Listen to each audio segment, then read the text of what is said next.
If you are a high professional and you are not seen as a shareholder, then unfortunately you have to wait for us to take office. But before that happens, we must fight for your space. Fight for your space. And that we will do. We'll assist. So you had me mention about career foreign service officers. A lot of them are depressed because somebody had to satisfy their cronies. It's very attractive to be appointed ambassador to the Netherlands, the seat of very important institutions like ICC and also CMD, yeah, very important. So you go there, you're paid foreign service allowance, your children go to school anywhere. So people get, I wouldn't say bribed, they are given tokenism. And that is terrible. I would advise that even as we wait to do the necessary important things to make this country professional in terms of our public service, one time, France under Charles de Gaulle, I think it was kept going. When there was a revolution after that, French Revolution, it was a French civil service that held that country together. So if you make it a seat for demagoguery, I mean for people who are not professional, people who are, unapigiwa simu unaambia patia huyo contract. Immediately unapeana bila kufuata even procurement rules, then you are messing up your own country.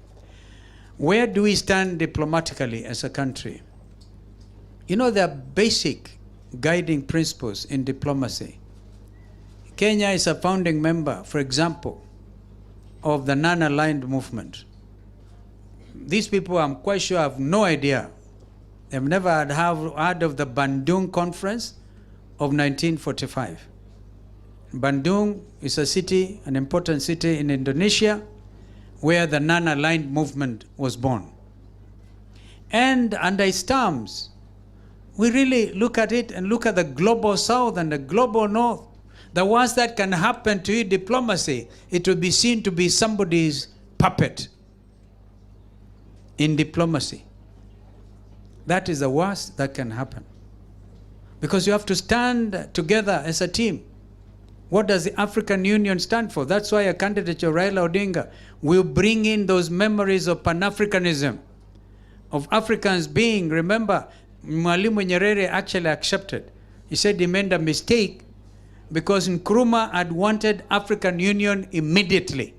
Remember the famous President Nkrumah, the father of Pan-Africanism, along with others, that time, Abdel Nasser in Egypt, Mzee Kenyatta and others came on board, Nyerere. Had we realized African Union that time, we would be talking of United States of Africa. But a gentleman, again, Barack Obama, admitted they made a mistake in Libya. The just killing of brother leader who had this vision about can have a standing army in Africa and monetary union. He had done such a big thing in Libya. Today, Libya is a mess because of interference. Therefore, when countries of non-aligned movements stood together, say they uphold the principles of non-interference in internal affairs of member states, that's a cardinal principle in diplomacy. Leave alone the people quote the Vienna conference and what guides diplomatic conduct. Yeah. By the way, one of the things I did, and I'm so happy it happened, was when Kofi Annan, the late Kofi Annan, the UN Secretary General, visited Nairobi, because I pleaded with him. One time after some elections, there was a lady called Elizabeth Dostowell. She took over from an Egyptian, I forget the name now, as the head of UNEP. Remember, United Nations Environment Program. And I went out there to look for a hard hand. We ended up with Mr. Klaus Fischer. He was a foreign minister from Germany. We revived UNEP in Nairobi. But UNEP today has become a very important, it's the only UN headquarters in the third world. This is what is holding Nairobi.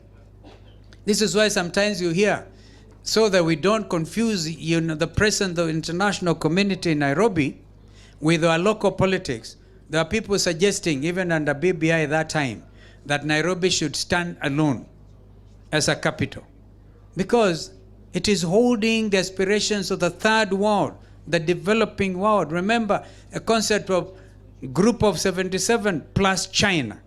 That is what saved UNEP. I remember as foreign minister in Istanbul, Turkey, and the group of 77 plus China said, we do not agree with Elizabeth Dowell. Nairobi will continue to be the headquarters of UNEP. But Kofi Annan did the next important thing. He came, I remember I had been transferred from foreign affairs to education. And because I had pleaded with him to come, he came and promoted UNEP now to be a UN headquarters. So, additional to New York, Geneva, which is the other one? No. There are 4 headquarters of the UN. New York, Geneva, Austria, and Nairobi, Vienna.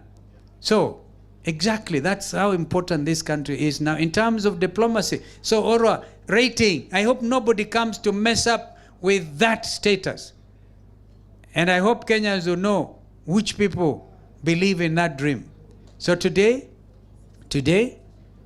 of course, Addis Ababa is the headquarters of our African Union.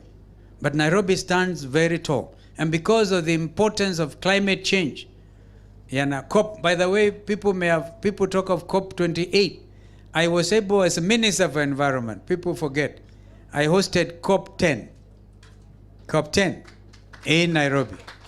So again, in terms of infrastructure and jurisprudence on climate change, Nairobi is a very important matter. But I hope Kenya Kwanza will not mess up with this positioning. They can take a few, but please don't take Nairobi to be less than the headquarters of the UN. But if you are to give on a scale of 10, something out of 10, the score for Kenya Kwanza in diplomacy, 3 out of 10.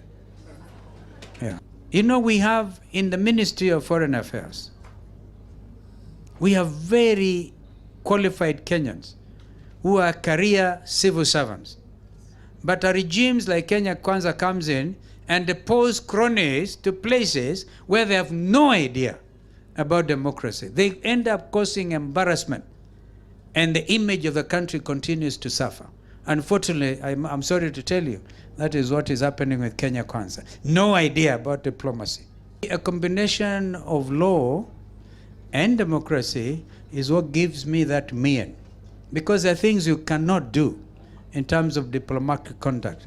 You cannot rise up here and call Kagame names. You allow a minister to abuse a head of state. That is going against the norms of diplomacy. Yeah, you remember recently, a cabinet minister attacked another country.